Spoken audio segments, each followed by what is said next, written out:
আসসালামু আলাইকুম ও রহমতুল্লাহি ওবারাকাতু। আমরা কি সত্যিই সেই যুগ দেখতে পাচ্ছি যার সম্পর্কে নবী সাল্লাল্লাহু আলাইহি ওয়াসাল্লাম 1400 বছর আগে খবর দিয়ে গিয়েছিলেন?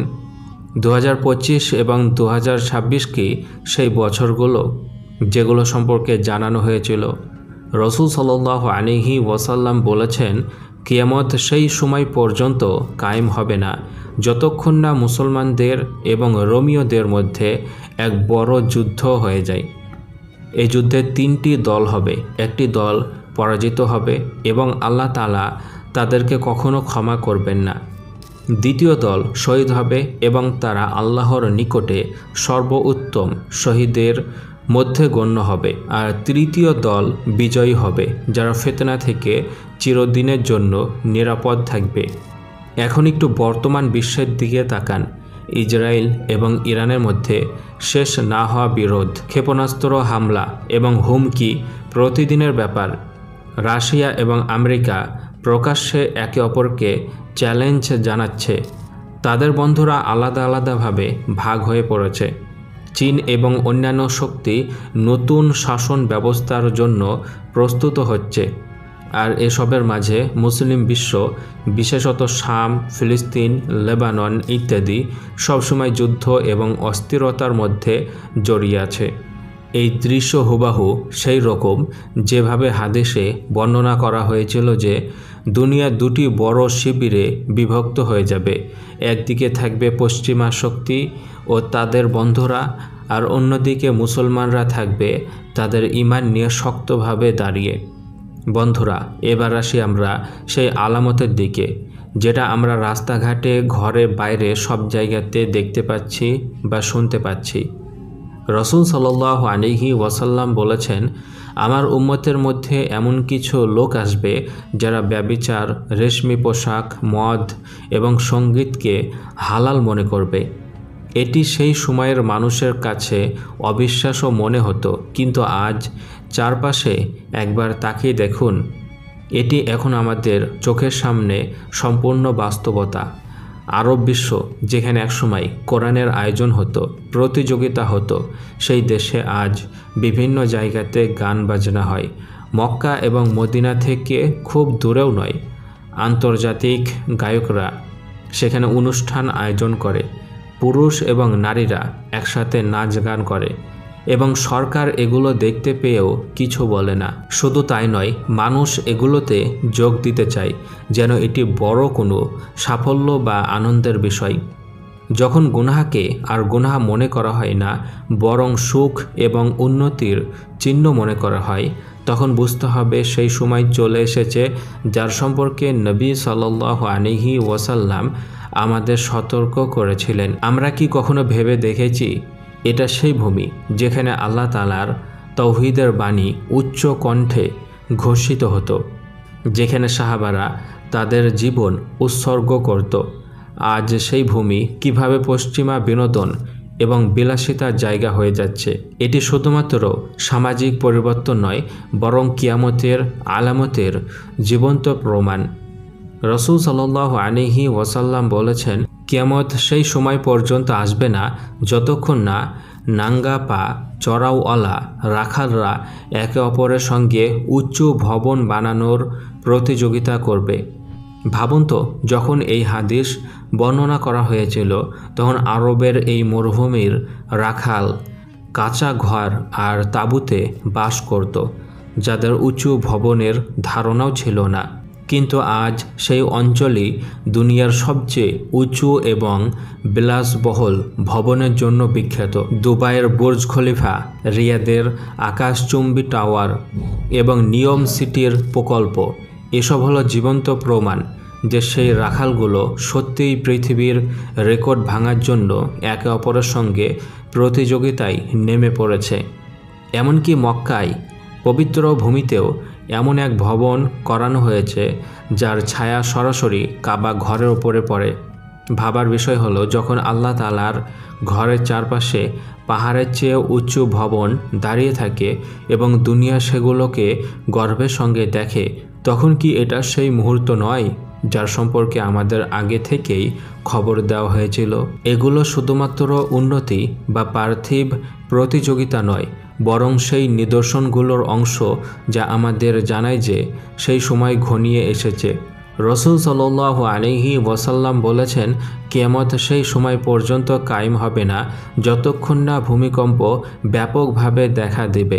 সেই সময়ের মানুষের জন্য এটি অবাক ছিল, কারণ শতাব্দীর পর শতাব্দী পার হয়ে যেত, বড় ভূমিকম্প হতো না। কিন্তু আজ পরিস্থিতি সম্পূর্ণ ভিন্ন।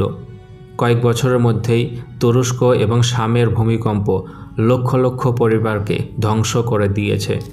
জাপানে মাটির এমন কম্পনে ভবনগুলো মুহূর্তেই কেঁপে ওঠে। আফগানিস্তান, পাকিস্তান এবং ইরানেও ধারাবাহিকভাবে কম্পন দেখা যাচ্ছে। এবং এটি কেবল এক দুটি এলাকার কথা নয়, বরং সারা বিশ্বে ভূমিকম্পের তীব্রতা এবং সংখ্যা বেড়েই চলেছে। বিশেষজ্ঞদের রিপোর্টও বলেছে যে গত শতাব্দীতে বড় ভূমিকম্পের সংখ্যা আগের শতাব্দীর তুলনায় কয়েক গুণ বেশি। প্রিয় বন্ধুরা, যখন মাটির নিচে লুকানো শক্তি আল্লাহর আদেশে নড়ে ওঠে, তখন মানুষকে স্মরণ করিয়ে দেওয়া হয় যে সে কতটা দুর্বল।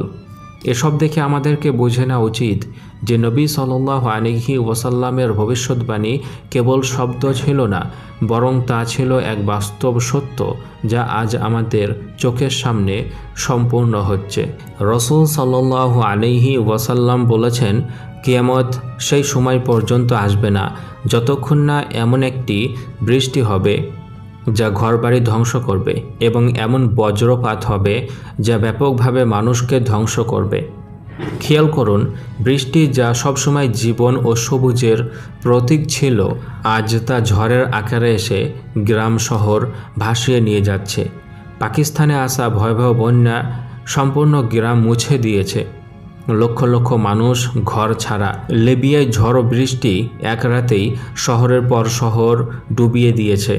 আরব বিশ্বের মরুভূমি, সেখানে বৃষ্টির কথা চিন্তাও করা যেত না, সেখানে এমন এক বন্যা আসে যে রাস্তাঘাট, গাড়ি এবং ঘরবাড়ি মুহূর্তেই হারিয়ে যায়। শুধু বৃষ্টি নয়, বজ্রপাতও কিয়ামতের আলামত। নবী সাল্লাল্লাহু আলাইহি ওয়াসাল্লাম বলেছেন, কিয়ামতের কাছাকাছি বজ্রপাত এত বেশি হবে যে মানুষ একে অপরকে জিজ্ঞেস করবে, আজ সকালে কার ওপর বজ্রপাত পড়েছে, এবং উত্তর দেওয়া হবে, অমুকের ওপর পড়েছে, অমুকের ওপর। আজ সংবাদে ও খবরগুলোতে বারবার দেখা যায় খেতে কাজ করা কৃষক বজ্রপাতে মারা গেছে, খেলতে যাওয়া শিশুরা বজ্রপাতের কবলে পড়েছে। এগুলো শুনলেই মন কেঁপে ওঠে, কারণ এগুলো সাধারণ দুর্ঘটনা নয়, বরং আলামত। বন্ধুরা, ভেবে দেখুন, বৃষ্টি এবং বজ্রপাতের মতো প্রাকৃতিক উপহার যা একসময় আনন্দ এবং স্বস্তির প্রতীক ছিল, তা আজ হয়ে গেছে ভয় এবং ধ্বংসের কারণ। এগুলো সেই মুহূর্ত যা আমাদের নাড়া দিয়ে জানিয়ে দেয় যে সত্যিই সেই যুগ ঘনিয়ে এসেছে, যার সম্পর্কে রসুল সাল্লাল্লাহু আলাইহি ওয়াসাল্লাম আগেই সতর্ক করে দিয়েছেন। বন্ধুরা, এর পাশাপাশি রসুল সাল্লাল্লাহু আলাইহি ওয়াসাল্লাম বলেছেন, কিয়ামত সেই সময় পর্যন্ত আসবে না যতক্ষণ না আমার উম্মতের কিছু লোক আবার মূর্তি পূজা শুরু করবে। এখন ভেবে দেখার বিষয় হলো, এই সংবাদ সেই অঞ্চলের জন্যই দেওয়া হয়েছিল যেখানে ইসলাম এসে সব মূর্তি ভেঙে দিয়েছিল, যেখানে কালমায়ে তাওহীদের ধ্বনি সর্বপ্রথম উচ্চ কণ্ঠে উঠেছিল। কিন্তু আজ কি হচ্ছে? সংযুক্ত আরব আমিরাতে বিশ্বের সবচেয়ে বড় হিন্দু মন্দির তৈরি করা হচ্ছে। সেখানে হিন্দু আচার অনুষ্ঠান এবং পূজা পাঠকে সরাসরি অনুমোদন দেওয়া হচ্ছে। আরব পুরুষ এবং নারীরা এসব অনুষ্ঠানে অংশগ্রহণ করে আনন্দ নিচ্ছে। এটি কেবল সাংস্কৃতিক কর্মকাণ্ড নয়, বরং সেই ভবিষ্যৎবাণীর বাস্তবতা যার উল্লেখ আমাদের নবী করিম সাল্লাল্লাহু আলাইহি ওয়াসাল্লাম করে দিয়েছিলেন। বন্ধুরা, যদি আমরা এতক্ষণে বর্ণিত সমস্ত আলামতগুলো একসাথে গেঁথে দেখি, অশ্লীলতা এবং সঙ্গীতের সাধারণ হয়ে যাওয়া, উঁচু উঁচু ভবনের প্রতিযোগিতা, ভূমিকম্প এবং দুর্যোগের অধিক্য, বৃষ্টি আযাবে পরিণত হওয়া, বজ্রপাতের বৃষ্টি, আর এখন আরব বিশ্বে পুনরায় মূর্তি পূজার আবির্ভাব, এগুলো সবই কিয়ামতের আলামত। এগুলো আলাদা কোনো ঘটনা নয়। তাই প্রশ্নটি এই নয় যে তাহলে কিয়ামত কবে হবে।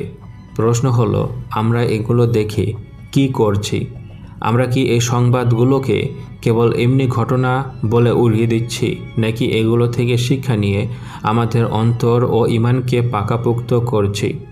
নবী সাল্লাল্লাহু আলাইহি ওয়াসাল্লাম আমাদের কেবল ভয় দেখানোর জন্য নয়, বরং প্রস্তুত করার জন্য এসব খবর দিয়েছিলেন। দোয়া করে আল্লাহ তাআলা আমাদের এই সব নিদর্শন দেখে গাফলত থেকে জেগে ওঠার তৌফিক দান করুন। আমাদের অন্তরকে ঈমানের উপর শক্ত রাখুন এবং আমাদের তাদের অন্তর্ভুক্ত করুন যাদেরকে কিয়ামতের ফিতনা থেকে রক্ষা করা হবে। আমিন সুম্মা আমিন।